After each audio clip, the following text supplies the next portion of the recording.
আসসালামু আলাইকুম, সবাই কেমন আছেন? এই মুহূর্তে আমি আসলে কিছুদিন আগে আমার একটা বাইক সেল দিছিলাম। তো ছিলাম তখন আমি তো এখন কিন্তু আমি আল্লাহর রহমতে ছোট ভাই মুজিবের সিলায় এবং আমার আম্মারও সিলায়, আমার ছোট বোনের সিলায় একটি গাড়ি কিনতে যাচ্ছি। তো যে ভাইয়ের কাছ থেকে গাড়িটা কিনতে যাচ্ছি ওনার সাথে একটু কথা বলবো। বল ভাই, আসসালামু আলাইকুম। ওয়ালাইকুম সালাম। ভাইয়া বলছেন তো গাড়িটা তুলে কথা বলবো। আমার সাথে আমার পরিচয় মনে হয় আছে 1.5 থেকে 2 মাস। তো উনি আমাকে যেভাবে কমিটমেন্ট দিছে ঠিক সেভাবে কিন্তু আমার সাথে কমিটমেন্ট রাখছে আজকে। তো আজকে আলহামদুলিল্লাহ আল্লাহর রহমতে আমার মা বাবা আমি গাড়িটা কিনতে যাচ্ছি।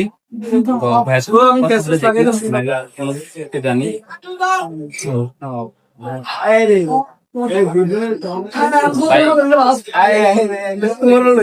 গাড়িটা হচ্ছে আমার খুবই শখের গাড়ি ছিল।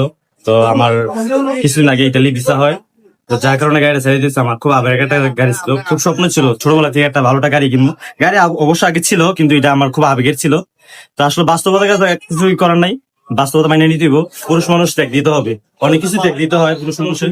তো এটাও আমি ত্যাগ দিতেছি, ইনশাল্লাহ আবার সামনে আবার ভালো কিছু নিবো। যাক, আপনার কাছে রাজতন্ত্র করতেছি। ভাই আমাকে তো আগে দিলেন। হ্যাঁ, অবশ্যই বলতে গেলে তো আপনি খুব সাবধানে চালাবেন।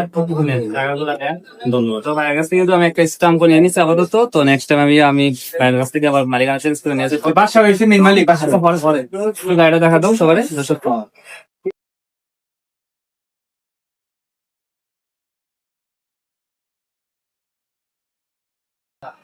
তো ঠিক আছে, আমি গাড়ির কাগজপত্র বুঝে পাইছি, গাড়িও কিনতে পাইছি।